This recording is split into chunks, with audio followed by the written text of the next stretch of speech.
All right, joining us on Hot Copy, Agrarian Reform Secretary Virgilio de los Reyes. Good day to you, sir. Good day, ma'am. All right, so bishops want you to resign. Clearly, Yes. they've been saying they're not happy with your performance. Land distribution is going slow, and apparently, you're a sacred cow. Well, one, I'm not a cow. Okay.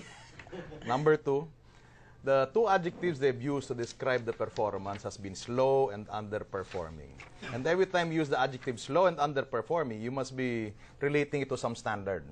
So when we say slow, if they compare this present DAR performance with previous years, I think that's unfair. Why is that unfair?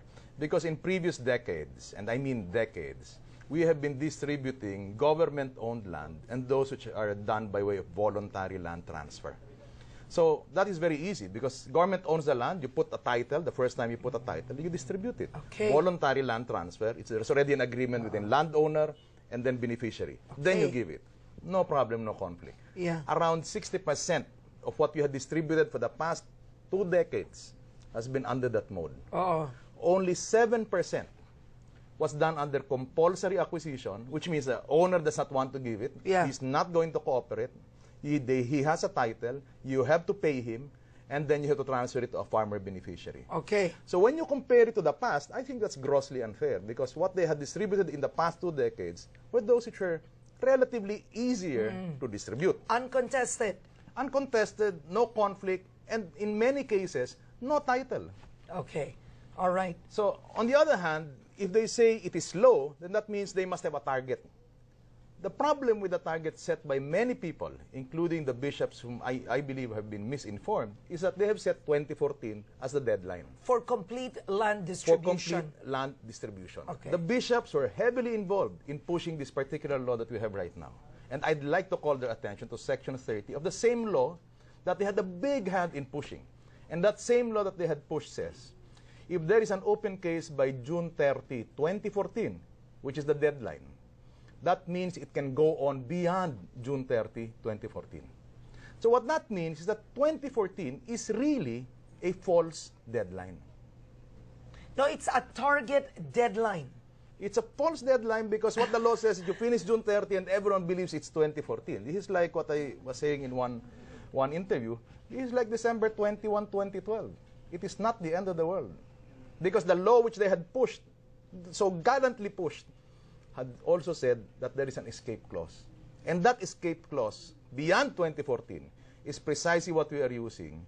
And that is why... But what is your target as secretary? 2016. Why 2016? 2016 because when we joined the department in July 1, 2010, Okay. we realized that the records of the department were a problem. Okay. But that is not the fault of the department alone. This is a government problem. We have a problem with land records. We have a problem with technical descriptions of the land that are there.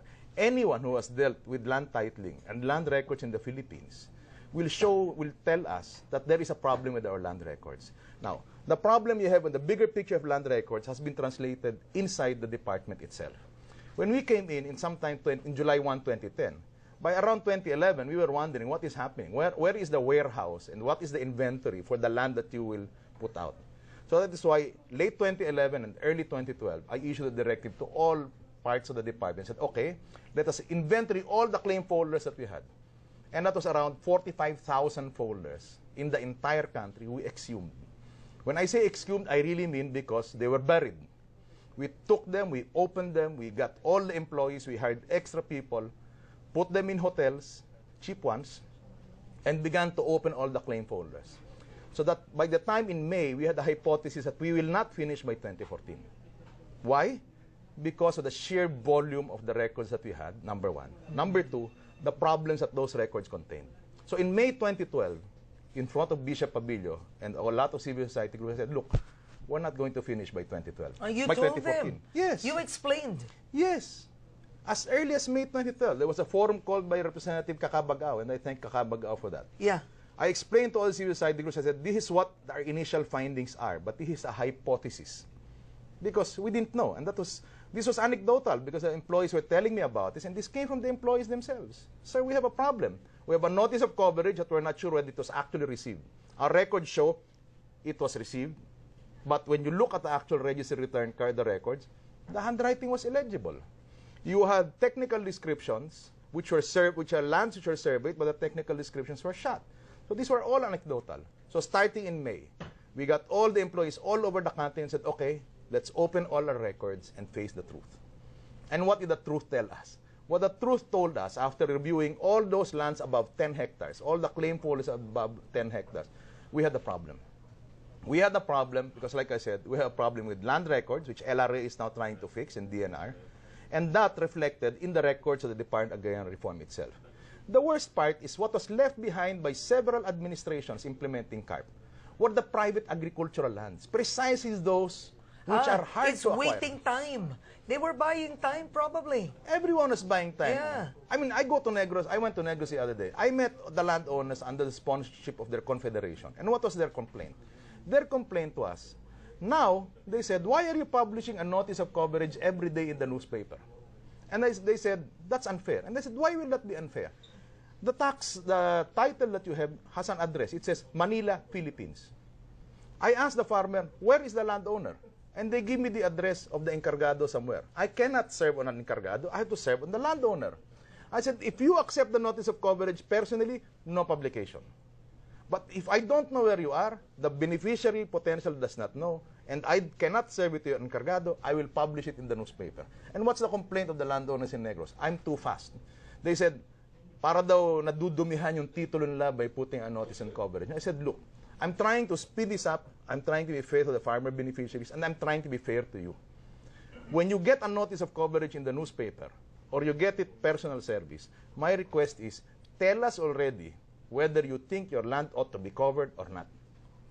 So in the morning, that incident that we had with the press conference, in the morning, I had the task force ng Palad running after me when I had the press conference. In that same afternoon, I was in Negros Occidental. Of course, they were less forceful, more sedate. But essentially, what was the message of the landowners? Why are you proceeding too fast? And then you have the bishops telling me that I'm too slow. I'm getting to be schizophrenic. All right. Wait, let's measure first your performance. You sat in 2010. July 1. Okay, July 1. For the past 2 years, tama, 2013, how much land have you distributed? Well, in our accounting, we include the first half of 2010, although we're not responsible for that. But for the past 3 years... Well, in fairness, you're the first one who's actually said you're not responsible for something.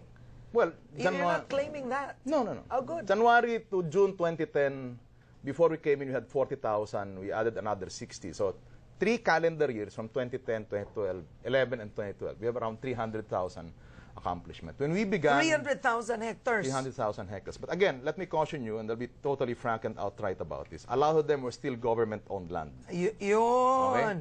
Why? And voluntary land transfer. Why? Because that is what was in my inventory. Because it takes around 8.5 months or 22 steps to be able to cover private agricultural land. Are you serious? I'm not joking. 22 steps? 22 steps, 8.5 months. This was like Senator Angara telling me yesterday, to open a power plant in this country, you need 133 signatures. So this one to cover agricultural land that's privately owned, titled is 22 steps. Okay. The 8.5 time standard was already lowered from around 14 months when we came in. We've lowered that. And why? Because it is private land. First, you have to determine the owner. Yeah. Second, you have to determine that the technical description, the one that describes the land, the boundaries of the land, are sound. Okay. The problem is, many times when you look at a technical description, they're off. Like what? The polygon is open. Paano yun? Kasi dun puro ano di ba? They're all private land. Sugar, puro ano dati noon. Paano yun? We have a problem with the technical descriptions in Negros. Yun, sa Negros. That is why we're working very closely with the Secretary Paje to get this thing done. To make sure that the technical descriptions are sound. But the problem with our structure in government, in approving surveys, is that there are 3 agencies that approve surveys. For original survey, it's only DNR. But when you do a subdivision survey, and because, in Negros, you most probably have 2 or 3 generations that have passed. So there must have been a subdivision. There are 2 agencies that can approve it. The LRA, which is the Land Registration Authority, or the Department of Environment and Natural Resources. Last year, we even had a problem. LRA was using seconds. to look at the polygon that closes. DNR was using minutes. Oh my gosh. And I was wondering, why do we have 30,000 hectares worth of land that are pending registration in the Land Registration Authority? Why? Because one agency uses minutes and the other agency uses seconds. So what did we do? We called up Secretary Paje, we called up Administrator Diaz, and these two gracious gentlemen said, let's sit down. And we were able to fix it. But, So what do you use now? well, we have a margin of error on the gap to be able to reconcile this. All right. Because the problem is there's a very thick manual of surveying Okay. that needs to be reconciled. Uh-oh. My basic message is this. It is unfair for bishops or task force Mapala to throw the book at DAR for something that this is shared by other agencies. I'm not trying to stay away and say, look, I'm DAR, they're LRA, and they're DNR. We are all government. But the reality also, to be fair to DNR, LRA, Land Bank, and DAR, is that let's look at the facts that we have. Let's look at the facts that we have and what did we reach. In fact, the basic problem I had, perhaps, is that when I came into government, I did not crow about the problems that we had and went on to solve them. But I have been very open with the stakeholders, as early, like I said, as early as May, this is the problem. And these solutions did not come from me. This came from the employees themselves, who have been there for the longest time. Okay, all right. Let's say it's titled private land. Let's start with this because then we're going to Negros. First is the owner determination, technical description of the land itself. The title. When you say the technical description, this would mean, let's say my land is a sugar plantation. It's so and so hectares. Yun ang technical description? No, the boundaries. Boundary. Point 1 to point 2 to point Okay. 3 to point 4 to point 1. Why? Because yung kapitbahay niya could be a relative na No, iba na because- may-ari ng title? Because the large tract of land, let's say 100 hectares, is going to be divided. Okay. So when we divide that, we need to make sure that the square, the big square, is sound, meaning there's integrity in the technical description. Okay. Why is that a problem? Because if it's open, imagine point 1 does not meet point 4 in a square with the 4 sides. Oh, who will you give that to? Not only that, Yeah. there's a problem because that means he Oh. owns the whole world because the technical description is open. Correct. Okay, next, a title. Title. Ano yung problems niyo with titles? In some situations... Like in Negros. Okay, in Negros, we have 10,000 titles for 130,000 hectares in Negros. 10,000 titles. When we began this whole exercise, we were told that there were 1,500 titles missing. What? Missing. They couldn't be found. Oo. They couldn't be found. Again, I called up Administrator Galan Diaz. How convenient. That is the one thing I'm very thankful for in my colleagues in the cabinet and the government. Right now, everyone that's not turf for, you can call him up and Yeah. it works. So Administrator Diaz said, ilan yan? 1,500. Missing. So, missing. Sabi niya, how can that be? Because now they've digitized. It wasn't uploaded. So Administrator Diaz worked with these people, began to work, and we found 900. How? Well, by looking at all the records that you have in the Negros Occidental Register of Deeds. And who owns the 900 missing? Well, there were several Wealthy? people. Wealthy is relative. Okay. So I have I'm incompetent to rule whether Okay, they're wealthy okay. or not. Okay. All right. So then we had another 600 that still couldn't be found. Up to now, we're still looking for around 600. It goes down to around 400, 500, depending on the day. No, but this is amazing. I just realized if I were a landowner, which I'm not, I can lose my title and then my land will not be converted. But that is what has been done by LRA now. They have digitized all the current titles. Okay. So since they've digitized it, even if you lose a title in the Register of Deeds in Yeah. Timbuktu or wherever, there is a digital copy. Okay. So, and that can be the basis of the certified true copy.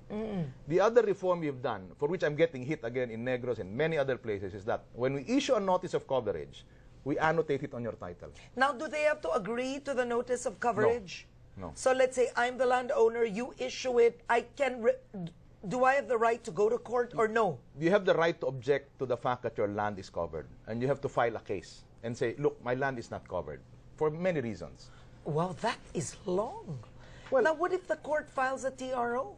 No court can issue an injunction against DAR except the Supreme Court. Really? Okay. So that makes life easier. Yeah, But the for problem you is, at least, but yeah. there's an internal process that you have to go through. So when a notice of coverage is issued, in the past, when people got a notice of coverage, they just threw it in the trash can because they never thought CARP would happen. And that is why we have 62% private land still here right now. Yeah. People just ignored it. Okay. Now you try ignoring it. We're going to annotate it in your title. When we annotate in your title, when you sell it, that annotation gets carried. So at whatever stage, whoever buys it is put on notice that this land is covered. That is one reform that was never done for the past 20 plus years. That is something that is lost in this conversation. Yeah. That is something that's lost in this conversation. Why? Because government was wasting so much money by sending it against person A. He sells it by the time we're done with the process. It's person E. Correct. And person E says, I don't have a notice. I didn't know. I didn't know. Now person E cannot say that. Because whatever he buys from A to E, the transfers, the notice of coverage is attached. But to be fair, what I keep on telling the landowners is this.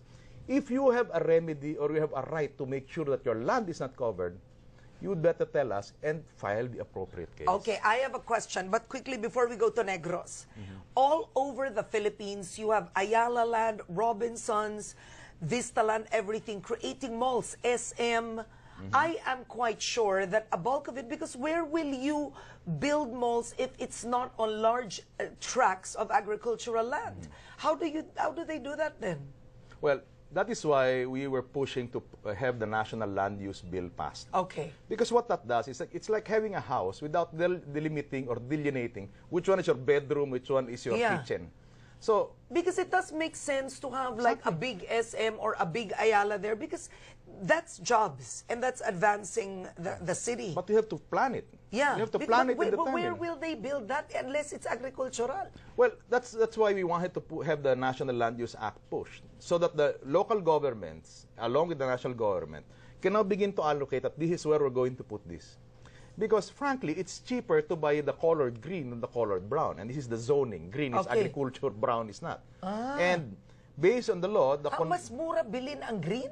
Ang green, yung agriculture, kaysa dun sa brown. Sa redevelop na may reclassified na. Oo. So they'll always buy on the green.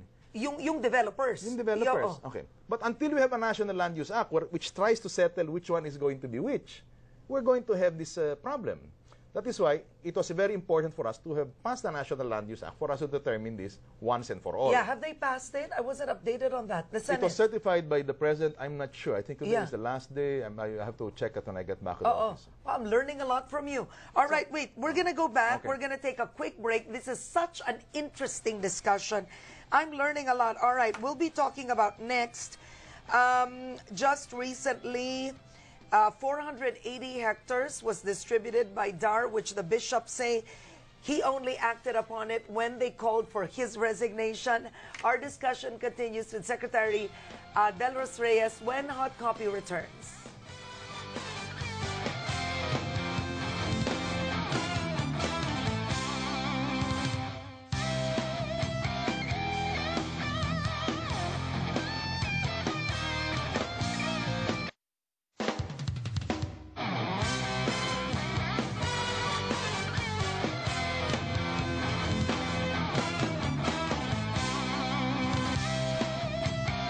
All right, welcome back to Hot Copy. With us is Agrarian Reform Secretary Virgilio De Los Reyes.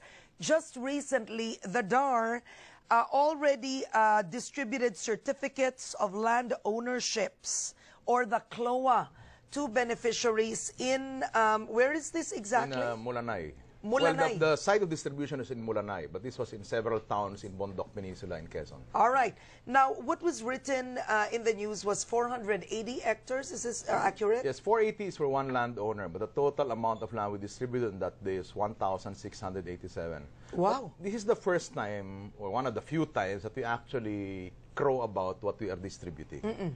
But, you know, we distribute as a matter of course on a daily basis. On a daily basis. On a daily basis in the department. But it's not in the news. It's not in the news because it's... pinare-resign ka eh. So, syempre, it has to go in. Well, you know, like people say that we only did this because the calls for resignation. But if they look at the records of this distribution, this happened many, many months ago when we began the process to be able to precisely do this. And Bondoc Peninsula is one prime example of lands with titles that sit on top of timberland. Wow. It should not have been titled to begin with. But somehow they got a title. This is also the situation where you have no title, but land is alienable and disposable, which means it can be distributed it can be claimed by somebody, but there's an owner. This is also the same place in Bondok Peninsula, where you have situations where the title, the technical description, cannot be found. So, everything you find in Mulanay, what we had in Mulanay, Quezon, everything is there. Of course, in Negros, this is a daily thing. And in other areas. We have other areas like Camarines Sur, where the Register of Deeds got burned 10, 15 years ago. And when it gets burned, all the past records are gone. In Isabela, the Register of Deeds was burned 3 times. In Malolos, Bulacan, that was burned, I think, once, sometime in the 80s. Baka sinusunog talaga? Well, I don't know. Sinasadya. But every time... I told you, napaka-convenient na mawala ang title eh. Well, that's why the Land Registration Authority now has a digitization program. Yeah. To be able to prevent these things from happening. All right. Can you profile the 1,687 hectares that you distributed recently? Who owns that? Is it one person, two people? No. Many people. One big chunk was owned by one family. Wow. Coconut. Coconut, mostly coconut. And the others are coconut, some are rice, and some are corn.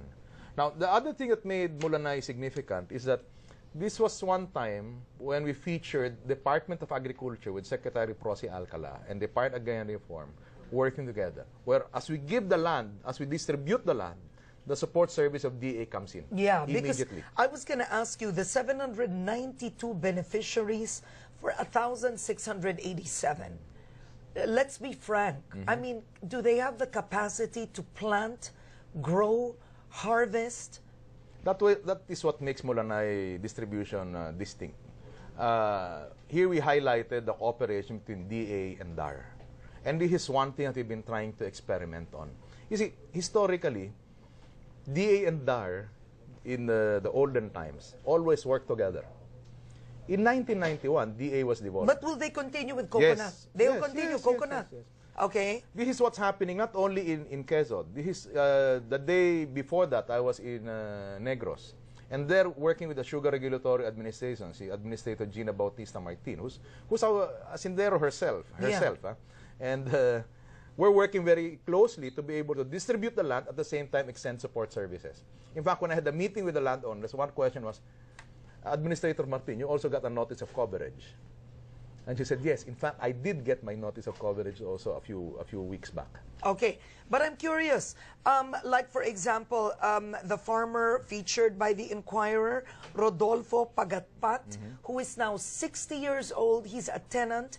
You gave him a certificate of land ownership. What will a 60-year-old farmer like him do? Well, in most situations... I mean, can he sell the land? He cannot sell for 10 years. He cannot convert for 5 years. So normally, he would be working very closely with his son or his daughter. You see, that's one issue that we have with CARP. We thought CARP could finish in 10 years. So, 1998, sabi natin, dapat tapos na sana. So that's why the first extension of funding came in 1998. Yung PCGG money went to CARP. The problem with the law, and this is a problem I've been talking about for the past 2.5 years, we forgot that people died. We forgot that people got old. We did not provide for succession. Okay. When I say succession, who inherits the land when the person dies? We have a 2-hectare land and you have 3 or 4 children. Yeah. Do you kite up among the 4 so you only have 0.5 hectares? We forgot about that. Racket. We forgot about that. We forgot to provide that. So what applies is the civil code. But that will need a change of law. Now, you're asking about a 60-year-old Mr. Rogelio Pagatpat. Yeah. In his case, his children are there and they are going to help him to till the land and to make the land productive, and DA is there. But in many situations, our agrarian reform beneficiaries are old. So we've even had to readjust the support services that we render because the assumption was wrong. But a lot of the kids don't want to be farmers. That's true. That's true. So my question is, next would be Hacienda Luisita. I mean, you have tracts of land. There are beneficiaries. Then you have a Chinese businessman coming, let's say, after 5 years, talking to the whole co-op, saying, oh, I'll buy this from you. Then it goes back to one owner. It's just a different owner. I mean, do you agree? Well, one, he cannot buy more than 5. 5 tracts. 5 hectares. 5 hectares. That's in the law. So even after June 30, 2014, unless somebody changes that 5-hectare limit is there. Yeah, but then it could be like the brother buying, the son buying. I mean, that is an option that is left to the farmer. But that is why we're trying to make sure that the support services are there. So that when that farmer makes a decision, and remember, this is a decision that he makes. We did not give in carp and told you, Tuto, you're going to be young forever, I'm going to take care of you. Yeah. And make decisions for you. Yeah. When we give the land to the farmer, the only conditions are, he cannot convert for 5 years, he cannot sell after 10. Okay. But what are we trying to do? What we're trying to do is, when he has to make a decision, the option to make money or to improve his life out of that land should be there. All right. Should Questions from Twitter. Okay, Direk, eto na. Ang dami mong tanong. Okay, King Lori is asking, carp is a slap on the face on the landowners. Owners get paid a small amount and receive their payment only after 10 years. Okay, let me clarify. The valuation, they can only question. They can still question that. What we said, they can question and go to court. And books and records should tell us it increases. It is also inaccurate to say 10 years. You get a cash portion on day 1, and there is a bond that gets emitted every year for 10 Landowner years. yun. Yung nag-tweet. If you have a problem with collecting your funds, etc., we are working very closely now with the BIR to make it easier for you, so that even if somebody dies, you can get that land which is unclaimed in the land bank. Okay. All right. Manny Kalupitan tweets, DAR should first distribute all government-owned lands before expropriating private lands. Don't you agree? That's the problem. In the past administrations, that is what they have done precisely. And that is why what is left with the Aquino administration is the private land. Only 7%. Only 7% of government-owned land is left. That is under CARP. But government is still has 4.7 million hectares of alienable disposable land, which is under DNR, not us, which is untitled. When I say untitled, that's different from unclaimed. Because you can have land without a title in the bundok and actually have somebody possessing it. Yun, wala pang titulo yun, 4.7 million hectares. And they go to the DNR. But is that agricultural? Some are agricultural. I would plant like a forest. Well, you have a lot of... You know what I mean? But you go to a lot of provinces and flat land, rice land, but no title. Tax so nakatiwangwang lang doon? Hindi naman. I mean, any flat land which is good for rice, I assure it's planted. Okay. The problem is there's no title. So when you look at the books of government, walang titulo yun. But that doesn't mean it's no one's using it. No, okay. No one's using it. All right. Manny again asks, DAR Secretary should look at DAR anomalies in Laguna, where landowners were denied due process and dispossessed of land. Okay. Madami landowner na nagtitweet? I am the first one to admit that there are around 140,000+ hectares of land which were distributed where the landowner has not been, the claim has not been documented or not yet paid. And how did that happen? Yeah, that's unjust. How did that happen? And that's what we're trying to do right now. We're getting people to fix up these documents and make sure that the landowners are paid. That's another thing which the dear bishops forgot. Okay. That's part of our job. Okay. So we're looking at that, the 140,000. There are some lands na distribute na, wala pa yung final survey documents, so hindi pa rin mabayaran yung landowner. All right, another tweet, CBCP should try distributing their own land to farmers. Well, the first... Does the CBCP have agricultural land? No, CBCP has no land. And the first land reform really occurred at the turn of the last century, the Friar Lands Act. The Americans bought all the friar lands and then distributed it. There are some religious orders that have land, there are some dioceses that have land, but by and large, they've turned this over. Is that exempt? No, they're not exempt. Okay. Unless it's used as a church. Okay. Jenner is asking, ang 44 hectares namin na carp, naiwan 17 hectares. Pero, beneficiaries just sold the land. E di kung buo pa yun, it could have been productive. Okay. Let me underscore that thing that consolidated land equals efficiency. Okay, I'm listening, ha? The consolidated land equals efficiency is a theory that even the World Bank says does not necessarily follow. What brings about efficiency is organization. So even if you have 100 hectares with 100 owners, if you're able to put the organization there, that can work. Okay. All right. O, may kakampi ka sa Twitter. Why can't your critics understand this? Really, your explanation is valid. That means you. Kevin is saying, hindi ako sang-ayon na ipamahagi ang lupa na pinaghirapan naman na ipundar sa mga taong magnanakaw. Okay, komplikado na yun. All right. I understand the premises. Me too. All right. Another one. Are the vast church lands exempted? I asked this. They are not. Okay. Teddy Locsin Jr., why are they asking for his resignation? Was he for the RH bill? It's the president who sets the pace of land distribution. That's your last comment. Am I for the RH bill? That's between me and my God. Okay. All right. Is it true that it's the president who sets the pace for land distribution? Yes. In fact, one of the first things that the president asked when he first met me was, how are we going to do this? How are we going to speed this up? And in every meeting we have, that's the same question he asks. Okay. All right. Last words. Well, I've always begged. I'm happy you went on the show. Thank you. I've always begged the bishops that I've talked to, I am prepared to face you and talk to you about what is really happening. I am prepared that if you want to visit our offices all over the provinces where your dioceses are, examine the records that we have. And perhaps, you might see a different light. Okay. On that note, Secretary, good luck to you. And that's Head Start today. Replay of this interview with DAR Secretary De Los Reyes is at 6 p.m. tonight, and we will tweet you the weekend schedules. I'm Karen Davila. Have a good day, everyone. Take care.